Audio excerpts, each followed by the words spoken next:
শঙ্কর ন চ শঙ্কর্ষণ ন শ্রী নৈবাত্ম চ যথা ভবান। ফিডব্যাক আছে, শব্দ হচ্ছে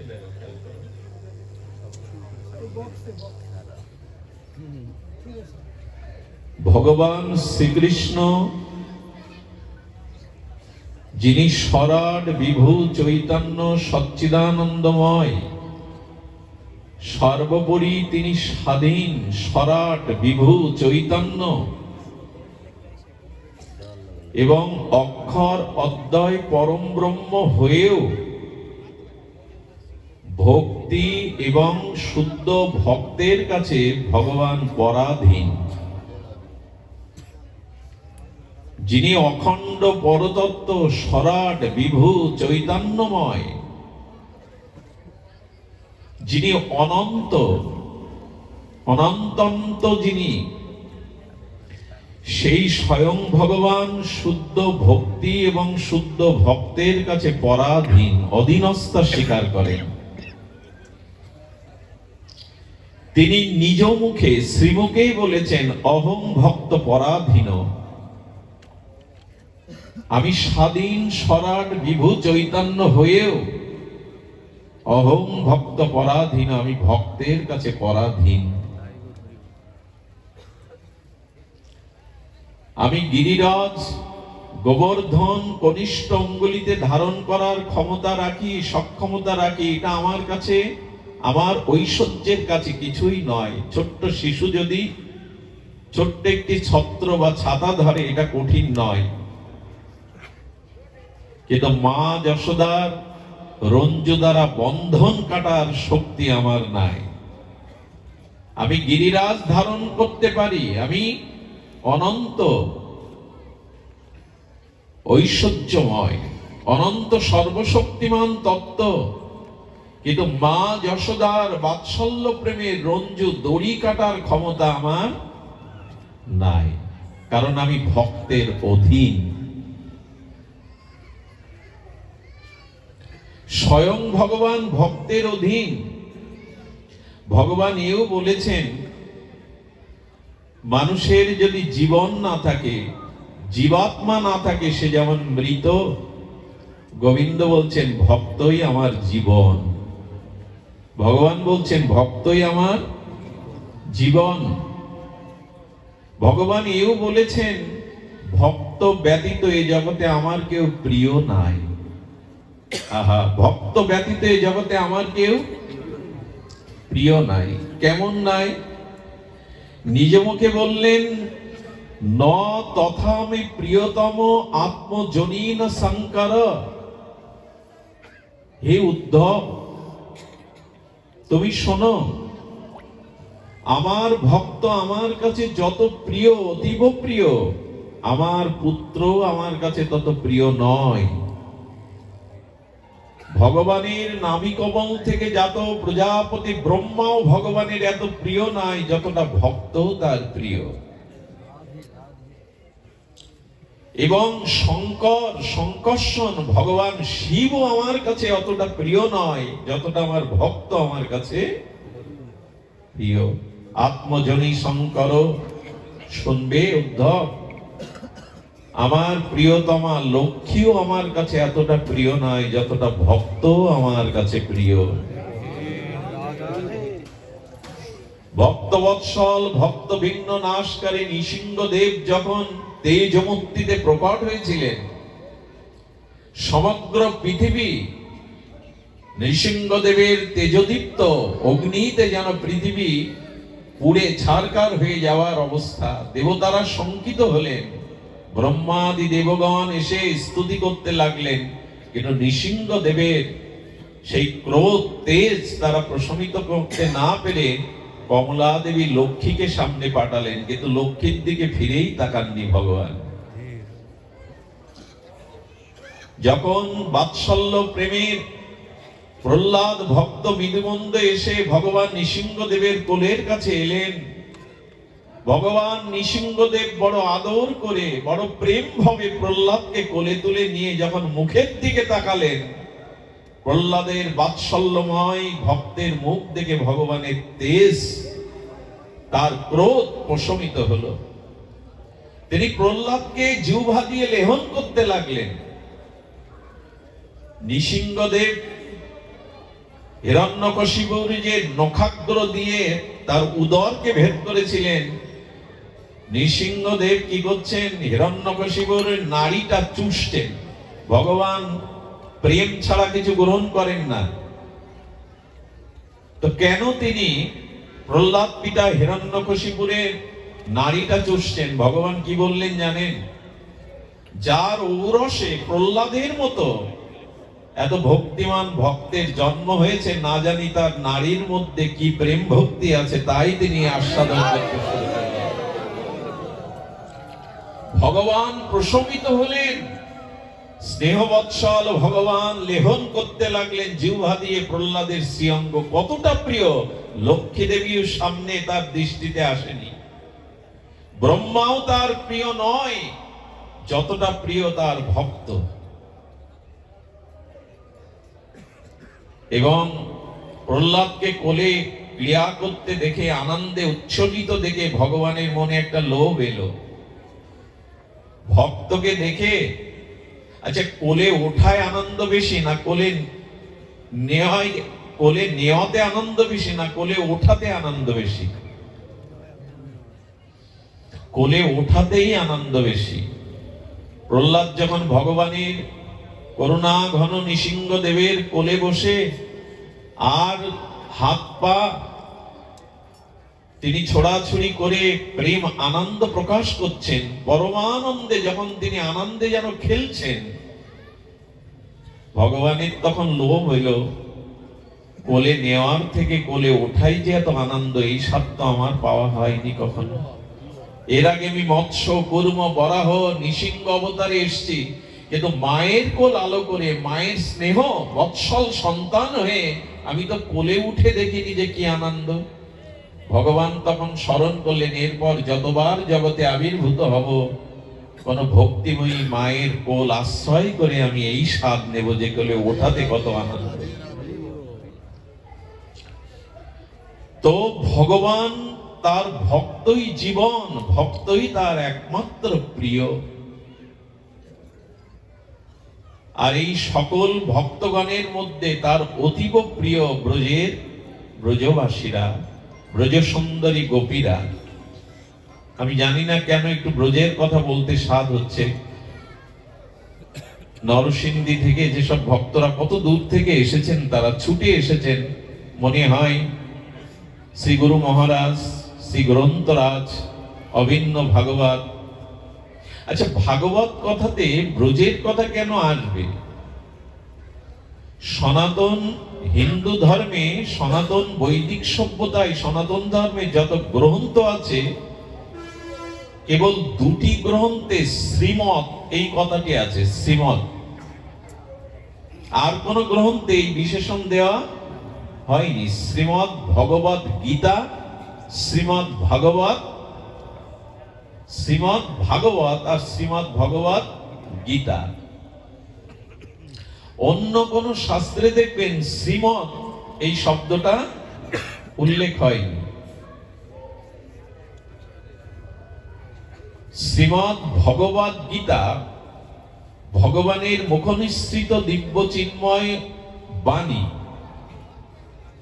কুরুক্ষেত্রের রণাঙ্গনে বিষাদগ্রস্ত অর্জুনকে দিয়ে জগৎবাসীকে যে দিব্য বাণী, মহাবাণী বলেছিলেন, সেটি শ্রীমৎ ভগবত গীতা। ভাগবত কাকে বলে? ভগবানের মুখনির্গলিত যে বাণী, তাহাই ভাগবত। কারণ ভগবান চতুর্শ্লোকে ব্রহ্মাকেই ভাগবত জ্ঞান প্রথমে দান করেছিলেন। ভগবানেরই মুখপদ্ম বিনিসৃত বাণী। ব্যাসদেব যখন ভাগবত লিখলেন, ভগবানের চরণে নিবেদন করলেন, আপনার অভিন্ন স্বরূপ, কলিযুগের ভাস্বর ভাস্কর সূর্য স্বরূপ এ ভগবান, আমি ভাগবত গুরুদেবের প্রেরণায়, দেবশ্রী নারদের প্রেরণায়, আপনার কৃপা শক্তিতে এই ভাগবত রচনা করেছি। রাধারানী পাশে বসেছিলেন। রাধারানীর বদনটা অপ্রসন্ন, খুব ধ্যান দিয়ে শুনুন, অপ্রসন্ন বদন রাধারানী। বললেন, হে করুণাময়ী, হে কৃপাময়ী, আপনার বদন কেন প্রসন্ন নয়? এই ভাগবতকে আপনাকে প্রসন্নতা দান করবে না? রাধা ঠাকুরানী বললেন, আপনার ভাগবতে আমার নামই তো নেই। ভাগবতে রাধারানীর নাম কোথাও উল্লেখ নাই। ব্যাসদেব চিন্তা করলেন, রাধার শক্তি তো লাদিনী শক্তি। রাধারানী হলেন শক্তি, গোবিন্দ হলেন শক্তিমান। শক্তি ছাড়া শক্তিমানের শক্তিত্ব থাকে না। থাকে কি?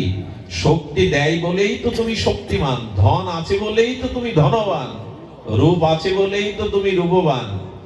শক্তি না থাকলে শক্তিমানের কোনো ক্রিয়া, পাওয়ার হাউস থেকে বিদ্যুৎ না থাকলে এই বাল্বগুলো, এই মাইকটা আর বাজবে না। তেমনি রাধারানী হলেন গোবিন্দের লাদিনী আনন্দদায়িনী শক্তি। গোবিন্দ শক্তিমান, রাধারানীর নাম নাই। নাম নাই তার কারণ আছে। সুখদেব গোস্বামীর মতো মহাভাগবত প্রেমিক, এই আত্মতত্ত্ব যিনি পরমহংস বলে দিল, তার জিহ্বায় যদি একবার রাধা নাম প্রেম ভরে উচ্চারণ হয়, উনি প্রেমে মূর্ছিত হয়ে পড়ে থাকবেন। ম্রিয়মান পরীক্ষিতের যে 7 দিন পরমায়ু, তাকে আর কৃষ্ণ কথা, আমি যদি এখন ভাবাবেশে এখানে মূর্ছিত হয়ে পড়ে যাই, হরি কথার বিঘ্ন হবে কিনা? নিজের ভাবের থেকে, নিজের প্রেমের থেকে একজন ম্রিয়মান মনুষ্য, তাকে কৃষ্ণ চরণ পাওয়ানোর জন্য হরিকথা বলা তো প্রয়োজন।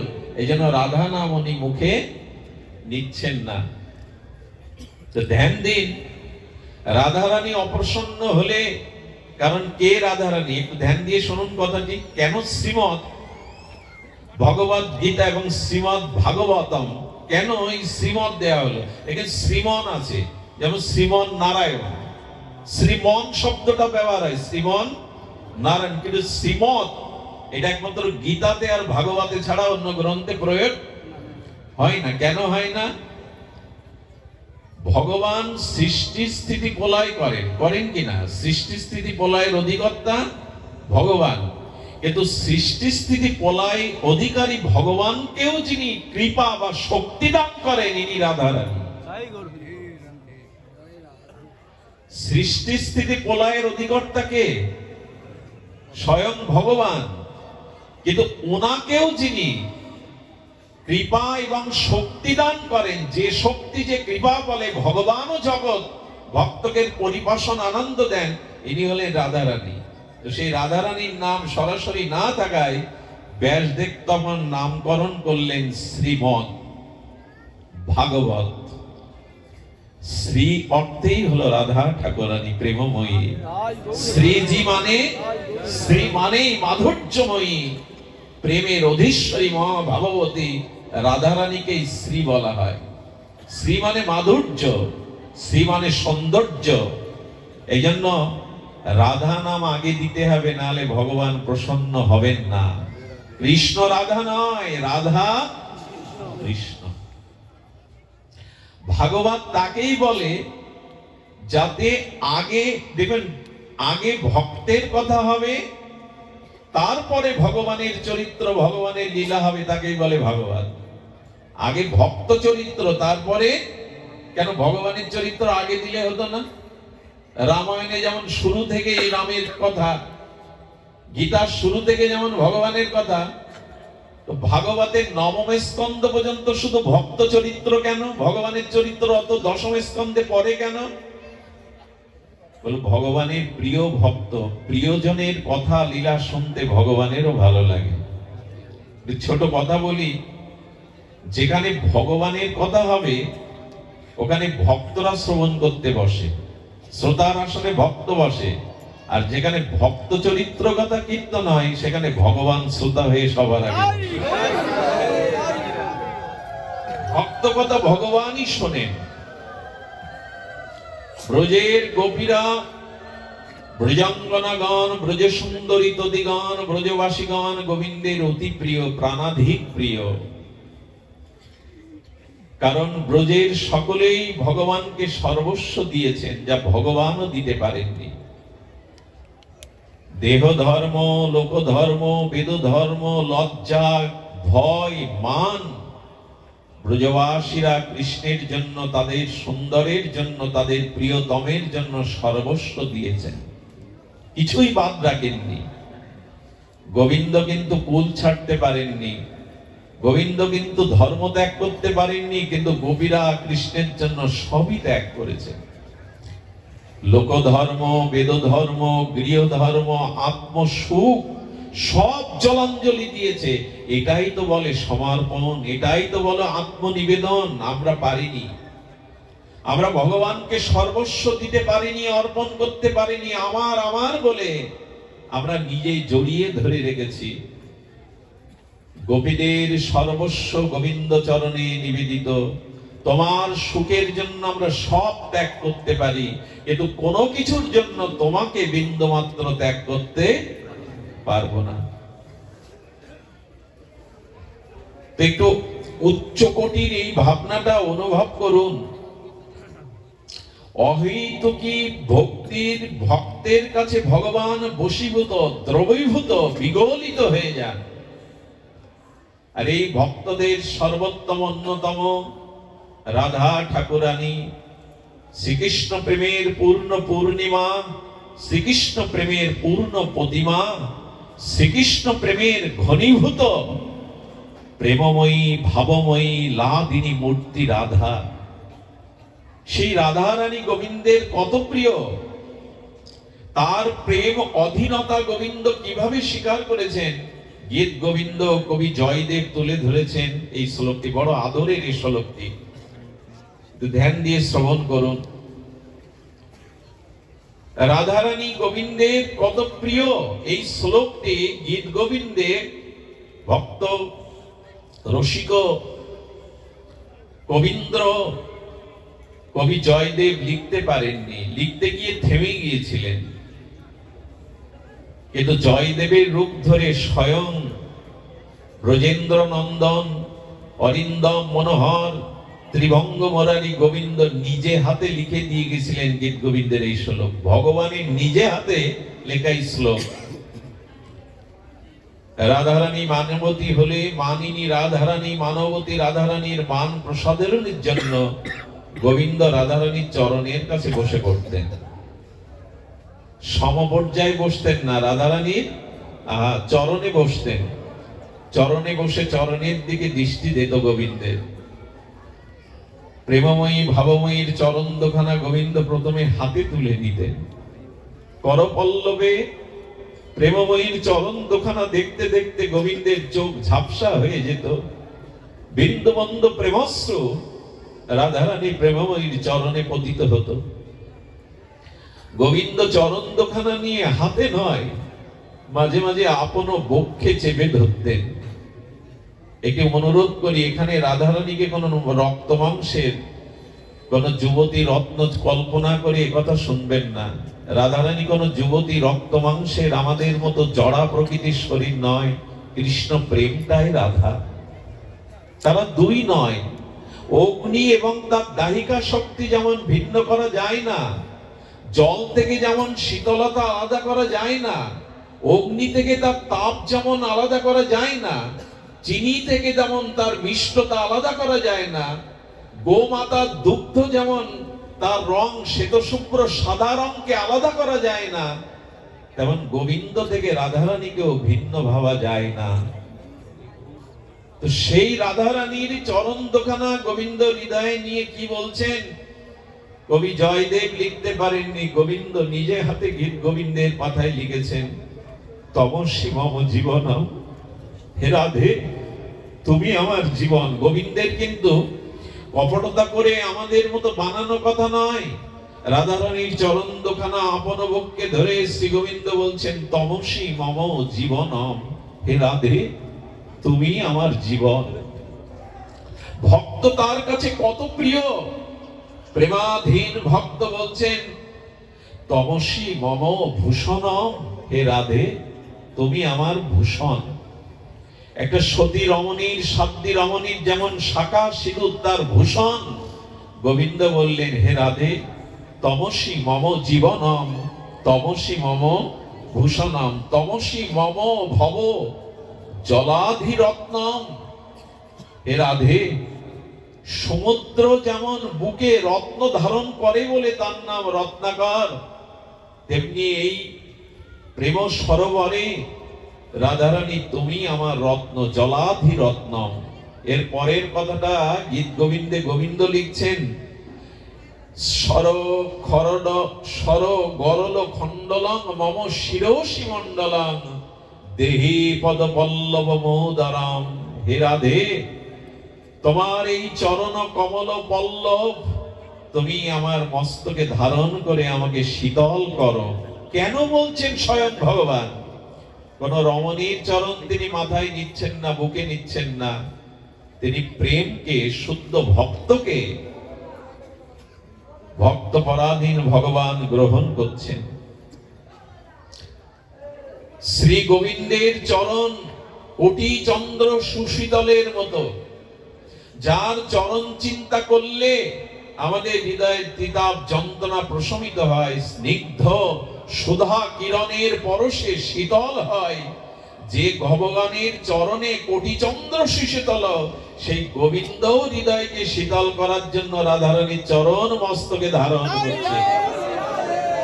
যার চরণ চিন্তায় আমাদের চিত্ত শীতল হয়, আজ তিনি রাধারানীর চরণ বক্ষে মাথায় করে নিয়ে দেহি পদ পল্লব মৌদারাম, তোমার চরণ দোকানে যেন পল্লবের মতো। গোবিন্দ তার বিরহ শোক শীতল করবার জন্য রাধা চরণকে বক্ষে নিচ্ছেন, মস্তকে ধারণ করছেন। এই জন্য ভক্তই তার জীবন, ভক্তই তার সর্বস্ব, অহং ভক্ত পরাধীন। সেই ভগবানের প্রিয় ভক্তদের চরিত্র এখন আমরা শুনব। আপনাদের কাছে অনুরোধ করছি, ব্রজ ভাব, ব্রজের ভাব নিয়েই শুনতে হয়। ব্রজ কথা কোলাহলের মধ্যে হয় না, অন্য মনস্কতার মধ্যে হয় না। এটি ভাব রাজ্য, প্রেম রাজ্য। এই জন্য এই দেহকে এখানে রেখে মনে মনে ব্রজে চলে যেতে হবে। গোপীর আনুগত্য বিনা ঐশ্বর্য জ্ঞানে ভজিলেও নাহি পাই ব্রজে, ব্রজেন্দ্র নন্দনে। ব্রজ ভাব চাই, ব্রজের ভাবটা হৃদয়ে এনে তবে ব্রজ কথা শুনতে হবে। ব্রজ মহিমা সাধন করতে গেলে মানসে বৃন্দাবনের চিন্তা করতে হবে, মানসে ব্রজের ভাব হৃদয়ে নিতে হবে। ব্রজভাবের কথা আপনাদের কি শোধাবো, কি জানাবো, মনে পড়ছে সেই কথা। পৃথিবীতে কোন শাস্ত্রে, কোন গ্রন্থে লিখিত হয়নি ব্রজ অনুরাগ। এই কথা গ্রন্থে ভাষায় প্রকাশ করা যায় না। মনে আছে আপনাদের পুরানো দিনের বহুবার চর্চিত, বহুবার এই প্রসঙ্গ বলা হয়েছে। ব্রজের ভাব কেমন জানেন? আহা, এক মা গাভী মাতার জন্য কিছু ঘাস কেটে গাভীমার খাদ্যের জন্য বয়ে আনছেন। প্রখর রৌদ্র, রাজস্থানের রেটিস্থান, বালিগুলো যেন অগ্নি হয়ে গেছে, পা দিলেই ফসকা পড়ে যায়। কাঠ ফাটা প্রখর সূর্যের তেজ। এক 80 বছরের বৃন্দাবন আশ্রিত শুদ্ধ ভজনানন্দী ওই পথ দিয়ে চলেছেন বৃদ্ধ, কিন্তু পিপাসায় এই তপ্ত রৌদ্রে, তপ্ত বালুকণায় তার ওষ্ঠগত প্রাণ, একটু জল না পেলে তিনি বাঁচবেন না। আর ব্রজবাসী সেই মা গাভী মায়ের জন্য কিছু তৃণগুচ্ছ করে মাথায় করে আসছেন। ব্রজবাসীরা যখন হাঁটে তখন মনে হয় ওরা নৃত্য করছে, ওরা যখন কথা বলে তখন মনে হয় সঙ্গীত সুধা আলাপ করছে। ওদের কথাটাই সঙ্গীত, ওদের চলাটাই নৃত্য। দেখবেন যারা বৃন্দাবনে যাবেন, ব্রজবাসী যারা, ওরা যখন চলে মনে হয় নৃত্য করে চলছে। ওদের চলাটাই নৃত্য, বলাটাই সুরসঙ্গীত। বাবাজি মহারাজ সেই ব্রজবাসী মাকে দেখে বললে, লাডলি পিপাসা কা পানি মিলেগা, মানে পিপাসার জল একটু পাওয়া যাবে? বাবাজির দিকে তাকিয়ে ব্রজবাসী মা বলছে মাথায় বোঝা নিয়ে, ইয়া সে পানি নাহি মিলেগা, দূর গাঁও সে জানা পড়েগা। বাবা, ওই বহু দূরের যে গ্রাম, ওইখানেই পানি মিলবে, মানে জল মিলবে। ব্রজবাসীদের জলকে ওরা পানি বলে। তো বহু দূরে মিলবে। বাবাজি পড়ে গেছে, পড়ে গিয়ে বলছে, হারাদে হে করুণাময়ী, এখানেই বুঝি আমার দেহ অবসান, তোমার চরণে এখানেই চিরদিনের মতো আমি বিশ্রাম পাবো, আর আমি এক পাও চলতে পারবো না, বাঁচবো না। যেই বলেছে আর আমি বাঁচবো না, হে রাধে, ব্রজমা কিছু পা এগিয়ে গিয়েছিল, পেছনে এসে বোঝাটা নামিয়েছে। নামিয়ে বললে, বাবা খুব পিপাসা, খুব পিপাসা লেগেছে। হ্যাঁ রে মা, একটু জল ছাড়া আমি বাঁচবো না। বাবা খুব পিপাসা লেগেছে? বলে, হ্যাঁ রে মা, আমি জল ছাড়া এক বিন্দু আর এক মুহূর্ত বাঁচবো না। পৃথিবীর কোন শাস্ত্রে লেখেনি এমন কথা। ওই ব্রজ যুবতী মা বুকের বসন সরিয়ে দিলেন, তার স্তনের বিন্দু বিন্দু অমৃত দুগ্ধ বাবার ঠোঁটে পড়তে লাগলো। ওই অমৃত দুগ্ধ ঠোঁটে পড়লেই তিনি প্রেমে মুষ্টিত হয়ে পড়ে গেলেন। যখন বাবাজির চেতনা ফিরল, তখন ব্রজমা যে পথ দিয়ে ধোলাই চরণ অঙ্কিত হয়েছে ওখানে গড়াগড়ি দিচ্ছে, আর বলেছিল, মারে আমার এ জন্মের না, আমার অনন্ত জন্মের পিপাসা আজ নিভে গেল, পিপাসা আজ বুঝি সম্পন্ন হলো। এটি কি কোনো শাস্ত্রে লেখা কথা? লেখা নয়। শ্রীধাম বৃন্দাবনে বড় পণ্ডিত বাবা শুনিয়েছিলেন রাধা কুণ্ডে বসে। এই হলো ব্রজবাসীরা। এদের প্রেম জগতে কোনো গ্রন্থে লিখে বলে বর্ণনা করে শেষ করা যাবে না। এক বুড়িমা বসে আছে বারান্দায়, দরজাটা খুলে বসে আছে। কেন জানে? এই ঘর বেঁধেছি, এই সংসার রচনা করেছি, আমার গোপাল এই ঘরে আসবে বলে। বসে বসে বুড়িমা চিন্তা করছেন, গোপাল এলো, নূপুর ধ্বনি তুলে সেই গোপাল এলো আমার ঘরের ভিতরে, এই তো প্রবেশ করলো। মনে মনে ধ্যান করছে। ওদের চিন্তা, ওদের ভাবনা, ওদের মনন গোপালকে নিয়ে, গোপালের সুখের জন্য। গোপাল এলো, ঘরে কিছুটা ননি খেলো, ছড়ালো, আর ননি ভাণ্ড নিয়ে গোপাল দৌড়াচ্ছে। ওই চোখ বন্ধ করেই ভাবতে ভাবতে গোপাল ধর, গোপাল ধর, গোপাল ধর বলে দৌড়াচ্ছে। এক বাবা বলছে, ও মা, সামনে তো কেউ নেই, কাকে ছুটছো দৌড়ে ধরবে বলে? চোখ খুলে বুড়িমা বলছে, ও আমি তো ধ্যানে ধ্যানে মনে মনে চিন্তা করছিলাম গোপাল দৌড়াচ্ছে। সেই বৃদ্ধ বাবা ব্রজমাকে প্রণাম করে বলে, ধন্য মা তোমাদের প্রেম, তোমরা মনে মনে ভাবতে ভাবতেই দৌড়াচ্ছ গোপাল সামনে। এই হলো সংসারের সর্বোত্তম প্রাপ্তি। সংসারে শরীর পড়ে থাক, সংসারে কর্ম সংসারে থাক, কিন্তু মনটা যেন গোবিন্দের চরণে থাকে। মনও যদি তাকে না দেয়, সংসারে যদি মন প্রাণ ধন ঐশ্বর্য সব সংসারকে দেই, বড় ঠকে যেতে হবে, অনেক জন্ম ঠকতে হবে। এই জন্য গোবিন্দ আমাদের কাছে অন্য কিছু চাননি। মন মনা ভব, তোমার মন আমায় দাও। শরীরটা সংসারে রাখো, কর্ম সংসারকে দাও, কিন্তু মনটা কাউকে দিয়ে ঠকে যেও না, মনটা কাউকে দিয়ে দুঃখের কারণ হয়েও না, মনটা আমাকে দাও। ভগবানকে মন না দিতে পারলে অভিশাপ ঘুচবে না, এই পুনঃ পুনঃ জন্মচক্র ঘুচবে না। এই জন্য আসুন আমরা ব্রজভাবটি একটু আস্বাদনের করার জন্য মনটাকে প্রস্তুত করি। এখানে বসেও কিন্তু আপনি ভাবরাজ্যে যেতে পারবেন না যদি আপনার মন প্রবেশ না করে। এই জন্য আমরা আজ ব্রজভাবের একটা অপূর্ব লীলা শুনবো, যে লীলাটি ইতিপূর্বে আমি আপনাদের সামনে কখনো আলোচনা প্রসঙ্গে আনিনি। কেন জানি মন চাইছে রাধারানীর এই পরম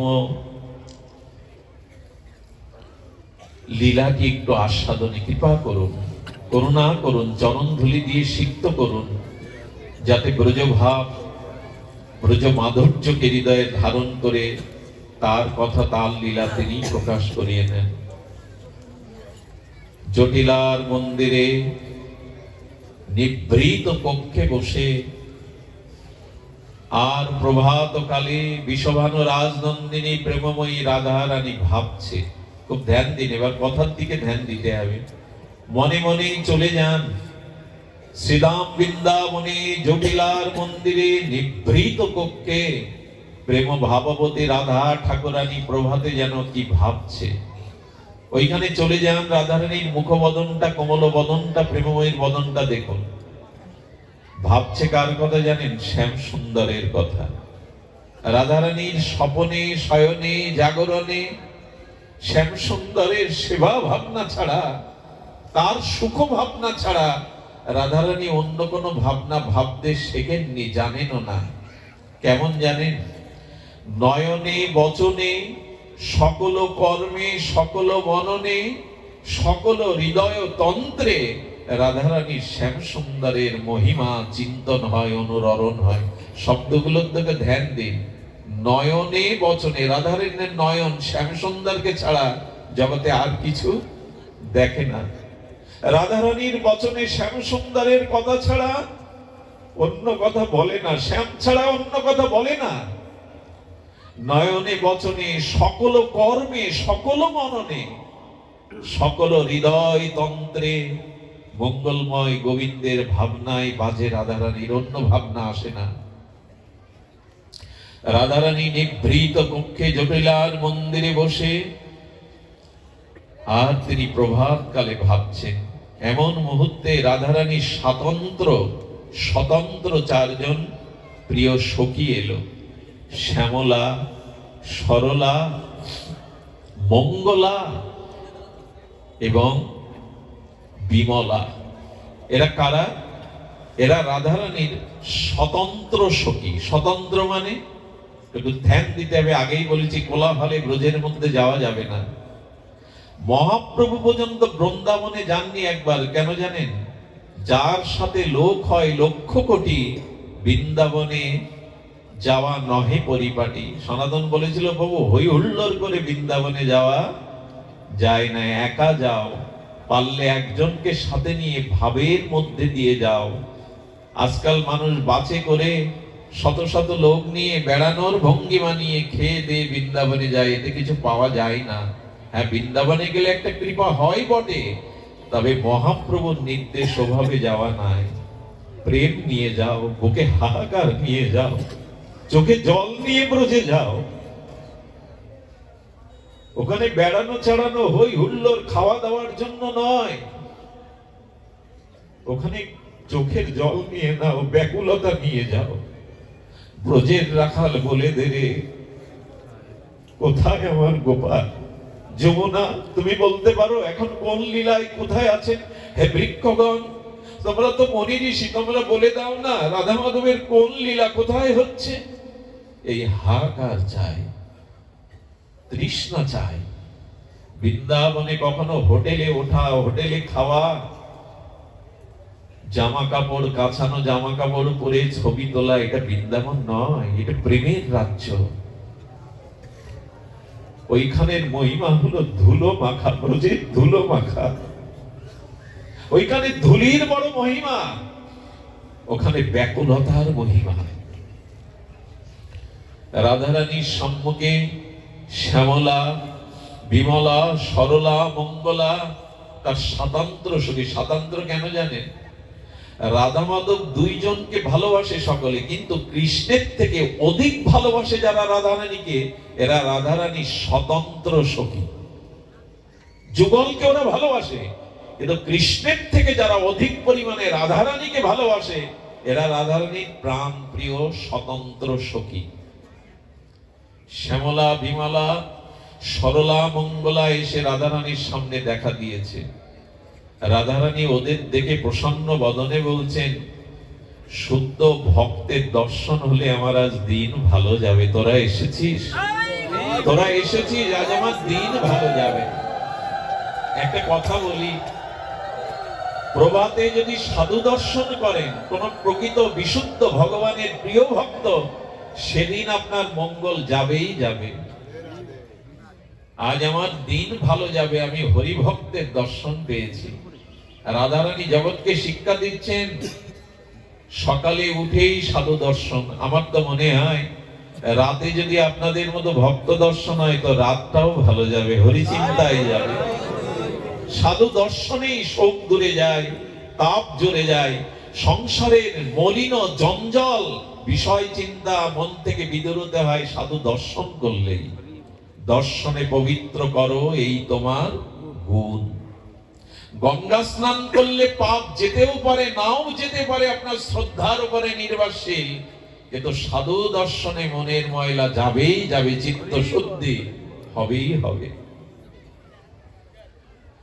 বিমলা শ্যামলাকে রাধারানী আসন দিয়েছেন, এই জন্য ভক্ত আসলে কি করতে হয় দেখো, রাধারানী নিজে নির্মল আসন পেতে দিয়ে বলছেন তোমরা এসেছো, এই নির্মল প্রভাতে তোমরা এসেছো, আজ আমার দিন বড় ভালো যাবে, বসো তোমরা। কি কারণে এলে? শ্যামলা বিমলা সরলা মঙ্গলা বলছেন, হে ঠাকুরানী, হে রাধে প্রেমময়ী, আমরা তোমার মুখে আমাদের প্রাণনাথ ব্রজনাথের গতকাল নিশি বিলাসের কথা শুনতে এসেছি। খুব ধ্যান দিন, খুব অপূর্ব অপূর্ব এই তত্ত্বটি, এই লীলাটি। মানে গত রাতে প্রেম নিকুঞ্জ বিলাস মন্দিরে তোমার আর শ্যামসুন্দরের কি সেবা হয়েছিল আমরা শুনতে এসেছি তোমার কাছে। গত রাত্রে বিলাস সেবা কিরূপ আমাদের শোনাও। রাধারানী তখন খুব প্রসন্ন হয়ে বলছেন, তোমরা গোবিন্দ কথা শুনতে এসছো, প্রিয় পরমের কথা শুনতে এসছো। আচ্ছা, রাধারানীর মুখে যদি গোবিন্দের গুণগাথা হয় সেটা কেমন আস্বাদন হবে?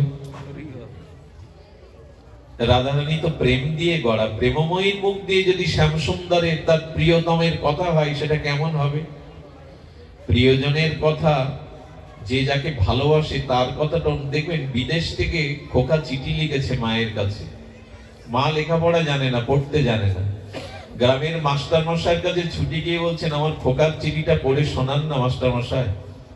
মা তুমি ভালো আছো তো? তোমার কথা বড় মনে পড়ে মা। যখন এইসব কথাগুলো বলছেন, মা আনন্দে কাঁদছেন, চোখ দিয়ে তার বিন্দু বিন্দু জল পড়ছে। আচ্ছা, যে চিঠিটা পড়ছে তার এইরকম ভাব হচ্ছে তো? তার চোখে জল আসছে তো? মানে একই তো শব্দ, তার আসছে না কেন? বলো মায়ের মতো প্রীতি, মায়ের মতো মমতা মাস্টার মশাই নেই, এই জন্য ওই কথাগুলো মাকে ছুঁয়ে যাচ্ছে। তো যারা ভক্ত রাধারানীর কথা, তাদের ওই মায়ের মতো ছুঁয়ে যায়। যাদের রাধারানীর সাথে সম্বন্ধ আছে, প্রিয়তা আছে, এই জন্য হরিকথা সবার ভালো লাগে না, হরিকথাতে সকলে মন বসাতে পারে না, কারণ ভগবানকে না ভালোবাসলে হরিকথা প্রিয়তা আসে না, আবার হরিকথা না শুনলেও ভগবানের প্রতি প্রিয়তা আসে না। রাধারানী তখন বললেন, তোরা বড় উত্তম প্রস্তাব নিয়েছিস, আমার শ্যামসুন্দরের কথা শুনবি? তবে শোন, আমার শ্যামসুন্দরের কথা শোনার মতো আমি সোনার মানুষ পেলাম না। কথাটি খুব মার্মিক কথা বলছে, আমি সোনার মানুষ পেলাম না। রাধারানী স্বতন্ত্র সখীরা বললেন, ভাগবত পাঠ হলে সহস্র সহস্র মানুষ যায়, আর তুমি বলছো হরিকথা শোনার মানুষ পেলাম না? এই হাজার হাজার লোক তো আপনারাই এসে গেছেন, সহস্র লোক। রাধারানী তখন কি বললেন জানেন? বলে, হ্যাঁ রে, হরিকথাতে হাজার হাজার সহস্র সহস্র লোক আসে, তবে কি শুনতে জানিস? কেউ রামায়ণের কথা শোনে, কেউ বা পুরাণের কথা শোনে, কেউ মহাভারতের কথা শোনে, কেউ বা ভাগবতের কথা শোনে, তবে সেটা সকাদের সাথে গোবিন্দের খেলা, কি মা যশোদার সাথে গোপালের বাৎসল্য লীলা। কিন্তু আমার প্রিয় পরম সুন্দর শ্যামকে হৃদয়ে প্রতিরূপে বসিয়ে সর্বস্ব অর্পণ করে আমার বধূর কথা কেউ শোনার মানুষ জগতে আমি পেলাম না। কথাটা আমি খুব দ্রুত বলে গেলাম। দেখবেন ভাগবত পাঠে হয়তো রামায়ণের কথা আসে, হয়তো মহাভারতের প্রসঙ্গ আসে, যদি বৃন্দাবনের কথাও আসে, সেটা সকাদের সাথে গোবিন্দের খেলা, তাই না, মা যশোদার সাথে তার লীলা। কিন্তু রাধারানীর মতো, গোপীদের মতো গোবিন্দকে প্রতিরূপে সর্বস্ব অর্পণ করে পরম প্রতিরূপে এই যে সখী সাথে গোপী সাথে গোপীনাথের যে অপূর্ব প্রেমময় কান্তা ভাবের লীলা কথায় সোনার মানুষ জগতে বড় বিরল। রাধারানী বললেন, এই সোনার মানুষ তোরা শুনতে এসেছিস, আমার বড় আনন্দ হচ্ছে, তবে শোন, আমার বধূয়ার কথা, আমার বধূর কথা বলতে আমার বড় ব্যাকুল, কিন্তু কাকে বলবো? সত্যি কথা, দেখবেন আজকাল ভাগবত পাঠে এই গোপী আনুগত্যে ব্রজের রাগ ভক্তির কথা খুব কম হয়, এগুলি নেওয়ার শ্রোতা জগতে খুব কম। কারণ রাধা মাধবের কথা বলতে গেলেই আমাদের মানস মনে যুবতী যুবকের জগতের ভাবটা, প্রাকৃত ভাবটা এসে পড়ার সম্ভাবনা থাকে। এই জন্য এ কথা সবখানে বলতে নেই, কেন জানি না। আজ এখানে পরিবেশটা একটু অন্যরকম লাগছে আমার কাছে। সব শুদ্ধ ভক্তদের মাঝে কথা যদি না বলি আর কোথায় বা জানাবো। এই জন্য চলুন রাধারানীর মুখে তার প্রিয়তমের গত নিশির বিলাস পুঞ্জের কথা শুনি। এই কথা শুনতে গেলে পুরুষ অভিমান ছেড়ে দিতে হবে, গোপী আনুগত্যে গোপী ভাব নিতে হবে। খুব অদ্ভুত কথা বলছেন রাধারানী, শোন তবে। প্রাণবধূর কথা শোনার মানুষ পেলাম না, তোরা এসেছিস। এরা কেন বলছি জানেন? এরা রাধারানীর অত্যন্ত প্রিয়। কেমন প্রিয় জানেন? গোবিন্দ ব্যাকুল হয়ে রাধারানীকে অন্বেষণ করছেন, কোথা রাধা? ধ্যান দিন, কোলাহল করবেন না। তো সঙ্গে সঙ্গে এক রাধারানীর প্রিয় সখী তাকে দেখে বলছে, বলো না, বলো না রাধে কোথায়, বলো না প্রেমময়ী কোথায়? গোবিন্দ ব্যাকুল হয়ে গেছে। বলেন, দেখো তুমি ব্যাকুল হয়ে না শ্যাম, আমি রাধারানীকে মিলিয়ে দেব। রাধারানীকে শৃঙ্গার করে কুঞ্জ মন্দিরে রেখে আর শ্যামসুন্দরকে হাত ধরে নিয়ে গিয়ে ওরা যুগলে বসিয়েছে। গোবিন্দ রাধারানীকে পেয়ে এতটা প্রসন্ন হয়েছেন, সঙ্গে সঙ্গে নিজের গলার মালা খুলে ওই মঞ্জুরিকে পরাতে গেছেন। মঞ্জুরি বলছে, কানাই তোমার গলার মালা আমি পরবো না। আচ্ছা, এমন হতে পারে আপনাকে যদি স্বয়ং গোবিন্দ নিজের গলার মালা খুলে দিতে যায়, আপনি বলবেন আমি নেব না? কিন্তু রাধারানীর এই স্বতন্ত্র সখী মঞ্জুরির ভাবনা দেখে বলছে, শ্যাম ও মালা আমি জীবনেও নেব না। বলি, কেন? আমি আমার গলার মালা তোমাকে দিচ্ছি, তুমি রাধারানীকে মিলিয়ে দিয়েছো। বলে, রাধারানীর গলায় যদি প্রসাদী হয় তবেই নেব, তোমার প্রসাদী মালা আমরা ধারণ করি না। একটা কথা বলি, এরা রাধারানীর প্রতি কেন এত স্বতন্ত্র কেন জানেন?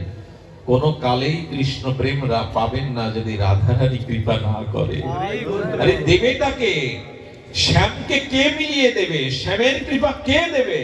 রাধা কৃপা না করলে শ্যাম কৃপা, গোবিন্দ কৃপা। এই জন্য তো ব্রজবাসীরা হা রাধে রাধে বলে কাঁদে, কেঁদে বেড়ায়। রাধে মিলে, রাধে শ্যাম মিলা দে, রাধে তুমিই মিলিয়ে দিতে পারো শ্যামকে, আর কেউ দিতে পারবে না। আচ্ছা, গোবিন্দ তাম্বুল চর্চিত করছিলেন, পান, সেই পান কিছুটা অধরামৃত সখীকে বলছেন, তুমি মিলন করিয়ে দিয়েছো রাধারানীর সাথে, এই তাম্বুল নাও। বলে, আগেই বলেছি রাধারানীর প্রসাদী ছাড়া আমরা জীবনে কিছু গ্রহণ করি না বাবা। সেই সখীদের আজ রাধারানী গত নিশির বিলাস কথা বলছেন। আমি বারবার প্রস্তুতিটা, ভূমিকাটা নিচ্ছি কেন জানেন? রক্ত মাংসের বুদ্ধি যেন আমাদের মনে না আসে, তাহলে অভিশাপ নামবে। ওইখানে রক্ত মাংসের বুদ্ধি করে একথা শুনলে হবে না। ওখানে প্রেমময়, প্রেমময় লীলা শুনতে হবে। রাধারানী বলছেন, শোন। রাধারানী শুরু করেছেন, ওরে কাল নিকুঞ্জ প্রেম মন্দিরে বধূ আর আমি এক শয্যায় শয়ন করেছিলাম। জানিস রে, আমার বধূ পরশমণি।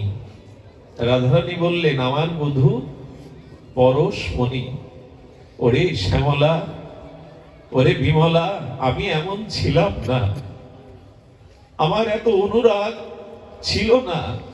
আমার বধূ পরশমণি, বধূর ছোঁয়াতে আমি এত অনুরাগ পেয়েছি, এত প্রেমময় অনুরাগ পেয়েছি, আমি এমন ছিলাম না। পরশ পাতরের স্পর্শে যেমন লোহা সোনা হয়, বধূর পরশে আমি অনুরাগিনী হয়েছি।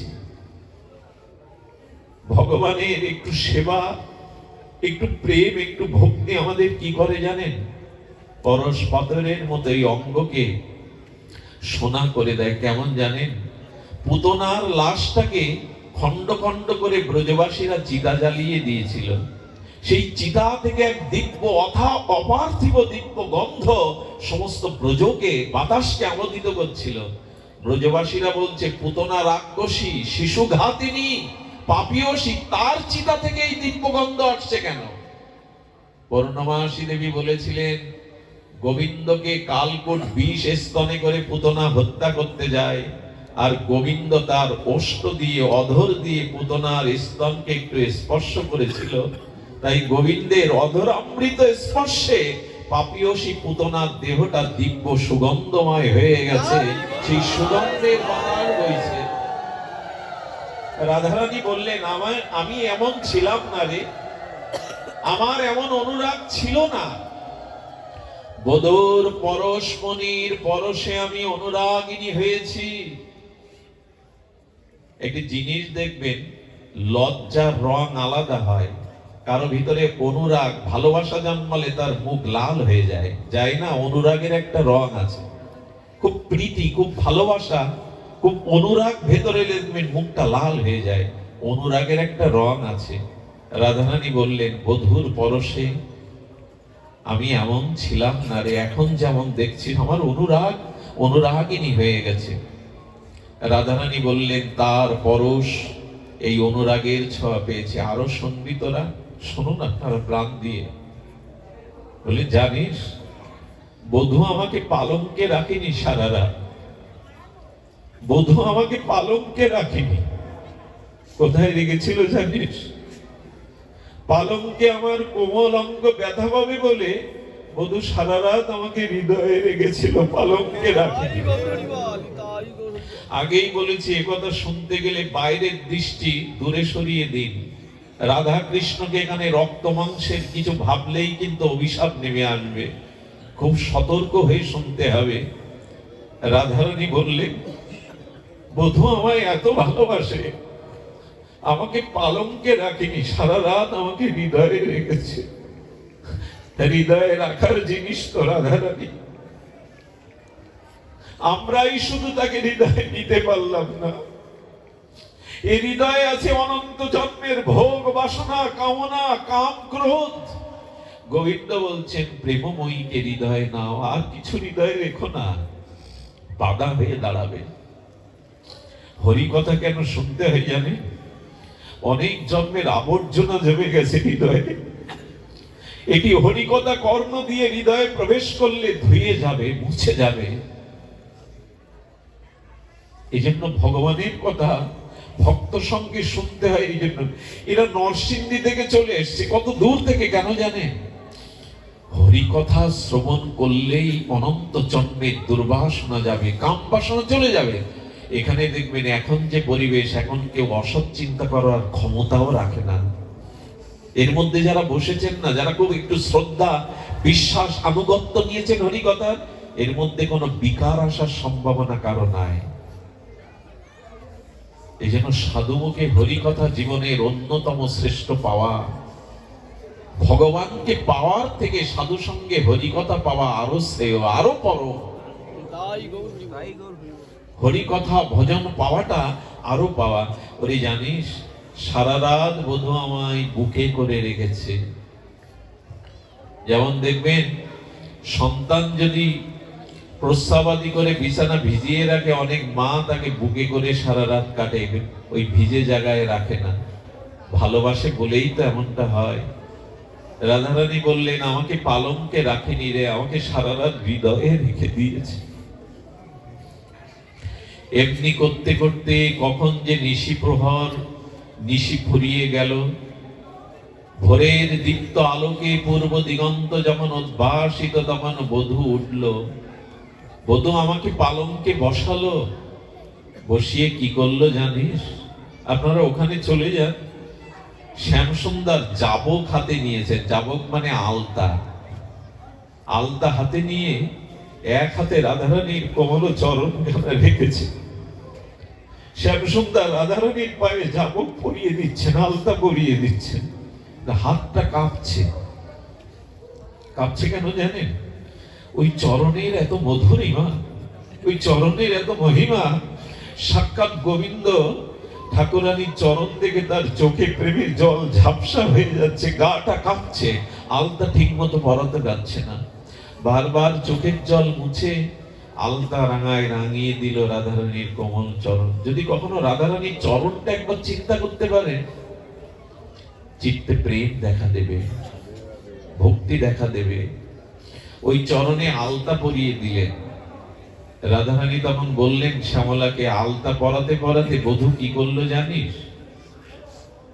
বধূ আমার চরণের ধারে তার নাম শ্যাম নাম লিখে দিল। কেন নাম লিখছো বধূ, কেন তোমার নাম লিখছো? গোবিন্দ তখন চরণে আলতা পরিয়ে চরণ দুখানা ধরে বলছে, আমাকে চরণ ছাড়া করো না, আমাকে চরণে রেখে দিও হে রাধে, হে প্রেমময়ী। গোবিন্দ এ কথা আর কাউকে বলতে পারে না। আমাকে ধারে মানে কি জানেন? ধারে মানে পাশে। আমাকে তোমার চরণে রেখে দিও, চরণ ছাড়া করো না। এ খুব নিবেদনের কথা। হে প্রিয় পরম, সংসারে সবকিছু সরে যাক, যেন তোমার চরণ থেকে দূরে সরে না যায়। তোমার চরণ ছাড়া করো না রাধে, আমাকে চরণের ধারে রেখো। শ্যামসুন্দর বললেন, আজ আমি চিরদিনের মতো তোমার চরণে আমার দাসখত লিখে দিলাম, আমি তোমার দাস। মহাপ্রভু এই পদটি বলেছিলেন, গোপী ভট্ট পদ কমলায় দাসানো দাস। মহাপ্রভু বললেন, আমি ব্রাহ্মণ নই, আমি ক্ষত্রিয় নই, আমি জ্যোতি নই, সন্ন্যাসী নই, গৃহী নই, বানপ্রস্থী নই। গোপী ভট্ট পদ কমলায় দাসানো দাস। আমি শ্রী গোবিন্দের আনন্দ ঘনের চরণের যে দাস, সেই দাসীরও চরণের দাসী স্বরূপ। মহাপ্রভু বলছেন, গোবিন্দ বলছেন, হে রাধে, আমি আজ দাসখত লিখে দিলাম, আমাকে দাস করে রেখো। তো ধ্যান দিয়ে শুনুন কথাটি। রাধারানীর চোখে জল। শ্যামসুন্দর যেন বলছেন, ধারে মানে, ধার মানে ঋণ, আর ধার মানে কাছে থাকা, ধারে থাকা। বললেন, আমার নাম আর আমি তো অভিন্ন, তাই আমার নাম রূপে আমি তোমার চরণের ধারে রইলাম, আমাকে ধারে রেখে দিও, আমাকে চরণে রেখে দিও, চরণ ছাড়া করো না। এরপরে বধূ কি করলো জানিস তোরা? শ্যামলাকে, সরলাকে, বিমলাকে বলছেন, এরপরে বধূ কি করলো জানিস? এরপরে বধূ কি করলো? কত ভালোবাসে বধূ আমায়। বধূ তখন আমার চরণের ধুলি নিয়ে অঙ্গে মাখতে লাগলো। রাধারানীর চরণ রেণু গোবিন্দ নিজ অঙ্গে মাখতে লাগলো। এটা ধুলি নয়, এটা প্রেমের অনুরাগ। আমি ঋণী হে রাধে, হে ব্রজগোপী, তোমরা আমার জন্য সর্বস্ব ছেড়েছো, আমি তোমাদের জন্য কিছু ত্যাগ করতে পারিনি। ভগবান সর্বশক্তিমান তত্ত্ব হয়েও ব্রজলীলাতে ঋণী হয়ে গেলেন। ধার মানে ঋণ, ধার মানে ঋণ। একটু ধ্যান দিন। স্বয়ং সর্বশক্তিমান তত্ত্ব, পরতত্ত্ব ভগবান ব্রজবাসীদের কাছে, বিশেষ করে রাধারানীর কাছে তিনটে ঋণ হয়ে গেছিলেন। ভগবান কখনো ঋণী হয়? বলো, ভক্তের প্রেমের কাছে ঋণী হন তিনি। প্রেমেই তাকে কাঙাল বানায়, ভিখারি বানায়, ঋণী বানায়। রাধারানীর চরণ ধরি অঙ্গে মেখে বললেন, আমাকে চরণে রেখো, চরণ ছাড়া করো না। আমার কি মনে হয় জানেন? আমার মনে হবে কেন? ভাগবত সিদ্ধান্ত হলো, রাধারানীর চরণ ধুলি না মাখলে শ্যামঙ্গ ঢেকে গিয়ে গৌরাঙ্গ হতো না। গৌর হতো না যদি রাধারানীর চরণ ধুলি শ্যাম না মাখতেন। ওই কালো অঙ্গ ঢাকলো রাধারানীর স্বর্ণ চরণ রেণুতে। এই ধুলি কোনো সাধারণ জিনিস না। ভক্তের চরণ ধুলি ছাড়া, ভক্তের চরণ ধৌত জল ছাড়া, ভক্তভুক্ত অবশেষ ছাড়া প্রেম ভক্তি আজও কারো হয়নি, হবেও না। কিন্তু আজ মানুষ কঠিন যুক্তিবাদের মধ্যে দিয়ে, এই পাশ্চাত্য শিক্ষা সংস্কৃতি আর এই উগ্র আধুনিকতায় আজকের এই বর্তমান প্রজন্মের মানুষ সাধু পিতামাতার গুরুজনের চরণ ধুলিকেও আজ যুক্তি খাড়া করে জীবাণু আছে। আরে এত পরিপাটি হয়ে থাকো তো জগতে তো জীবাণু বাড়ছেই। করোনা বা বিভিন্ন জীবাণু জগতে আগে এত ছিল না। যত মানুষ আর যুক্তিবাদী হয়ে যাচ্ছে তত ভক্তি থেকে ভাব থেকে দূরে সরে যাচ্ছে, যেন যান্ত্রিক হয়ে যাচ্ছে মানুষ, যন্ত্র। আরে শ্রীগুরু বৈষ্ণবের ভক্তের শুদ্ধ চরণ ধুলি ছাড়া, চরণ জল ছাড়া ভক্তি হতে পারে না। এর মধ্যেই ভক্তি নিহিত আছে। বিশ্বাস অন্যতম জিনিস, ভাব রাজ্যটা অন্য রাজ্য।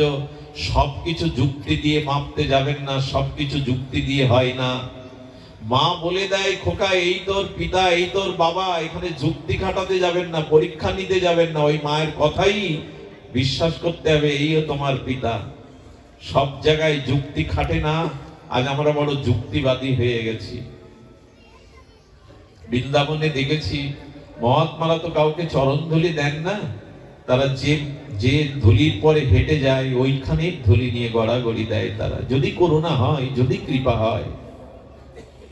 শ্রী রাধা ঠাকুরানীর প্রেমময়ীর চরণ রেণুতে শ্রী গোবিন্দ অঙ্গে মাখতে লাগলেন। গত নিশির এই প্রসঙ্গ বলছেন সখীগণ, তখন বলছেন শ্যামসুন্দরের আর এই বিলাস নিশির কথা শুনতে কেন আমাদের কোটি কান দিল না রাধে? এই কথা কি এই দুটি কানে শুনে পোষায়? এই দেখুন হরিকথা শ্রবণের লালসা বলছেন কেন কোটি কর্ণ দিল না। কই আমাদের তো এরকম মনে হয় না, আরো আরো যদি কর্ণ পেতাম, আরো যদি এই অমৃত কথা শুনতে পেতাম। রাধারানী তখন বললেন, তোদের যেমন কোটি কর্ণ পাওয়ার ইচ্ছা হচ্ছে শোনার, আমারও বলবার জন্য যদি কোটি মুখ পেতাম, কোটি বদন পেতাম, তবু মধুর কথা বলে আমি হয়তো তৃপ্তি পেতাম। শুধু আগ্রহ আমাদের জাগলো না। তবে আপনাদের এই অঞ্চলটা জেগেছে বলতে হয়। আমি গোত্রহীন, পরিচয়হীন, নর্দমার কীট আমি। আমার শিক্ষা নেই, আমার ভজনও নেই। তবে এত মানুষ এত রাত জেগে এমন নীরবে শুদ্ধ পরিবেশে হরিকথা শোনা, আমার মনে হয় এই অঞ্চলের মাটির কোনো গুণ আছে। এখানে পূর্বে কোনো সাধকদের আবির্ভাব হয়েছে, নালে হরিকথাতে মানুষের এইভাবে জাগরণ হয় না। আজ ভাঙা, মকসিদপুর, টেকেরহাট, এই যে অঞ্চলগুলি আপনাদের, এই বৃহত্তম ফরিদপুর, বৃহত্তম মাদারীপুরে অনেক মনীষীর জন্ম, অনেক মহামানব এসেছেন, এটা তাদেরই ভজন প্রভাব। এইখানে আজও যে পরিবেশ, এটা সব জায়গায় কল্পনা করা যায় না। এই জন্য হরিকথা শোনার জন্য প্রার্থনা করবে যেন দুই কানেই, কোটি কানে তৃষ্ণা জাগে। রাধারানী বললেন, বধূর কথা বলতে গিয়ে আমারও মনে হয় কোটি বদন যদি পেতাম, কোটি মুখ যদি পেতাম, তাহলে হয়তো বধূর কথা কিঞ্চিত বলে আমার পিপাসা মিটত।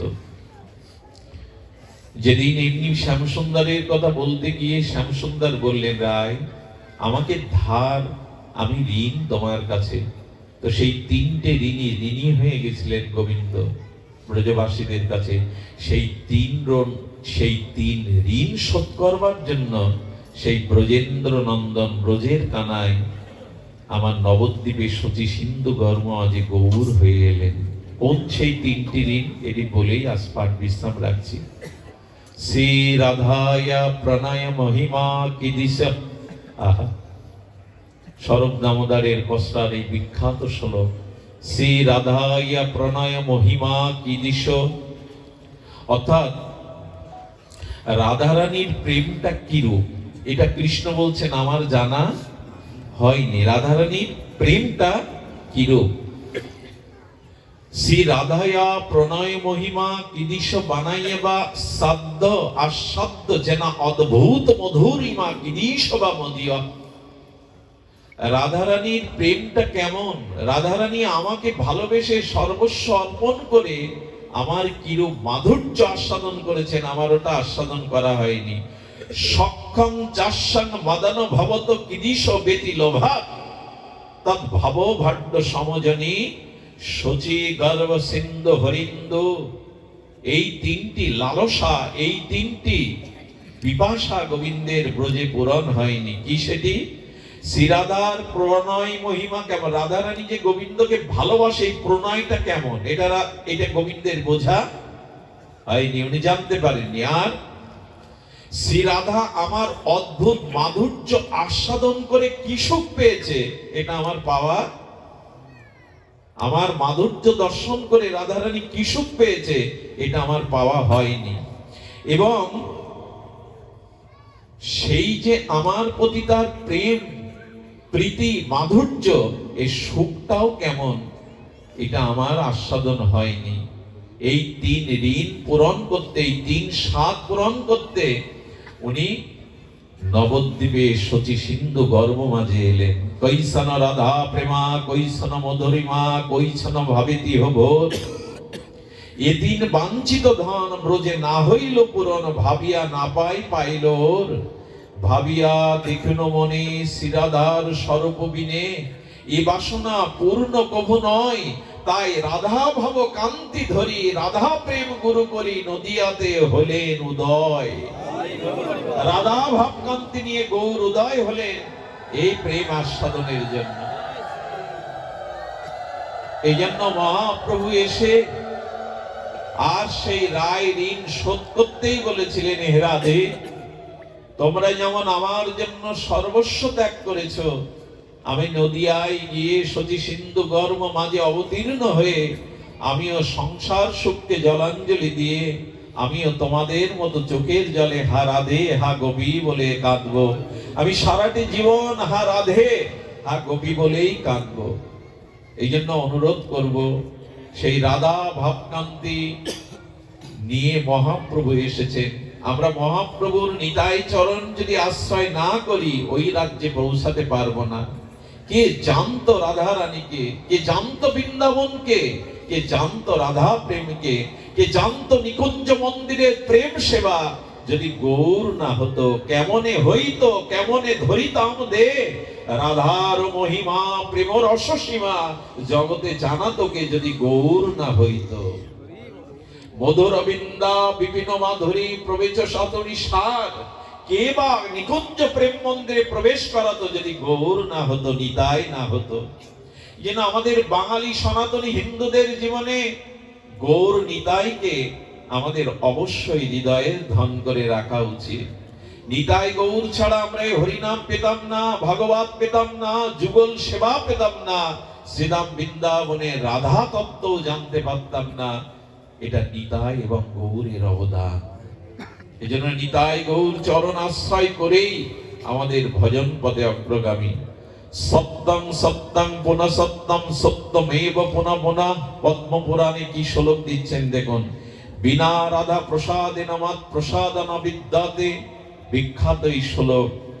ভগবান শ্রীকৃষ্ণ বললেন, সত্য সত্য পুনঃ ত্রিসত্য করে আমি বলছি, রাধারানীর কৃপা ব্যতীত স্বতন্ত্র ভাবে কেউ আমার কৃপা পায়নি, পাবে না, পাওয়ার সম্ভাবনাও নাই।